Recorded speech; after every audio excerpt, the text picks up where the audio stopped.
नमस्कार दोस्तों, स्वागत है आप सबका हमारे चैनल भक्ति ज्ञान लक्ष्मी में। आज मैं भक्त शिरोमणि माँ कर्मा बाई की खिचड़ी की कहानी आपको सुनाने जा रही हूँ। कर्मा बाई का जन्म राजस्थान के एक किसान के घर जीवन राम ठुड्डी के घर हुआ था। उनके पिता की ईश्वर में बहुत आस्था थी। उनके पिता श्री कृष्ण को भोग लगाए बिना भोजन नहीं करते थे। एक बार कर्माबाई के माता पिता तीर्थ यात्रा करने गए। उन्होंने जाते समय कर्माबाई से कहा, हम दोनों तीर्थ यात्रा पर जा रहे हैं।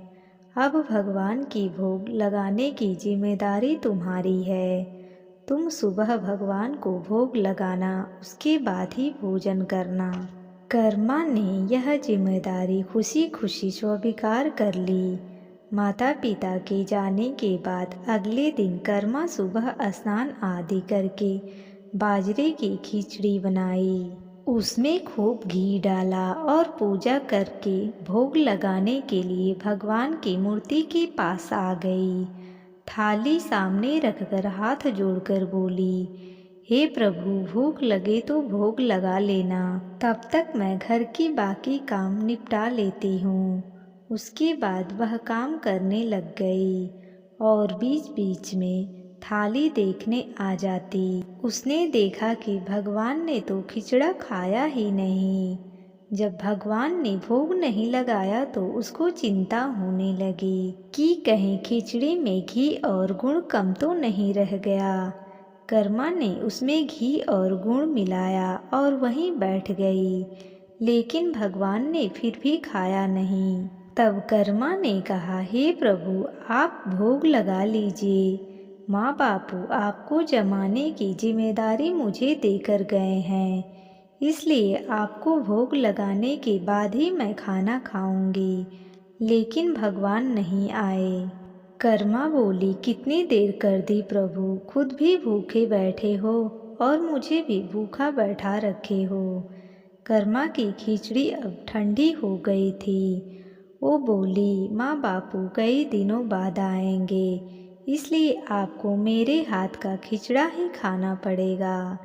इसलिए देर मत करो, वरना मैं भूखी ही रह जाऊंगी। शाम होने लगी। कर्मा ने कुछ भी नहीं खाया था। आखिरकार कृष्ण को आना ही पड़ा।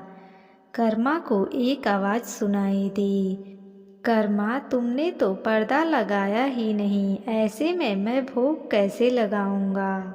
यह सुनकर कर्मा ने पर्दा को लगा दिया और कुछ देर में पर्दा हटाकर देखी तो थाली पूरी खाली हो गई थी। ये देखकर कर्मा बोली, भगवान, इतनी सी बात थी तो पहले बता देते, खुद भी भूखे रहे और मुझे भी भूखा रखा। उसके बाद कर्मा ने भी खिचड़ी खाई। जब तक कर्मा के माता पिता नहीं आए तब तक कर्मा रोज खिचड़ी बनाती और श्री कृष्ण को भोग लगाने आ जाती। कुछ दिन बाद जब कर्मा के माँ बाप लौटे तो गुड़ से भरा मटका अब खाली था। तो उन्होंने कर्मा से पूछा कि कर्मा, गुड़ कहाँ गया, ये मटका कैसे खाली हो गया। उसने बताया कि भगवान श्री कृष्ण रोज भोग लगाने आते हैं, इसलिए मीठा कहीं कम न रह जाए, इसीलिए मैं गुड़ ज़्यादा ही डाल देती हूँ। कर्मा ने पहले दिन हुई परेशानी के बारे में भी बताया, जिसको सुनकर माता पिता हैरान रह गए। जिस ईश्वर को खोजने के लिए वो तीर्थ यात्रा पर गए थे, जिसे लोग ना जाने कहाँ कहाँ खोज रहे हैं, उसे उनकी बेटी ने अपने हाथ से बना खिचड़ा खिलाया। उन्हें यकीन नहीं हुआ तो कर्मा ने कहा, आप कल देख लेना, मैं कल भोग लगाऊंगी। दूसरे दिन जब कर्मा ने खिचड़ी बनाकर भोग लगाया तो भगवान से प्रार्थना की, हे ईश्वर, मेरे सत्य की रक्षा करना। भक्त की पुकार सुनकर श्री कृष्ण खिचड़ा खाने प्रकट हो गए। जीवन राम और उनकी पत्नी यह दृश्य देखकर हैरान थे। उसी दिन से कर्मा बाई पूरे इलाके में जानी जाती हैं। तो दोस्तों, कैसी लगी आज की ये कहानी। तो ऐसी और कहानियाँ सुनने के लिए चैनल को सब्सक्राइब करना ना भूलें। बोलिए श्री कृष्ण भगवान की जय।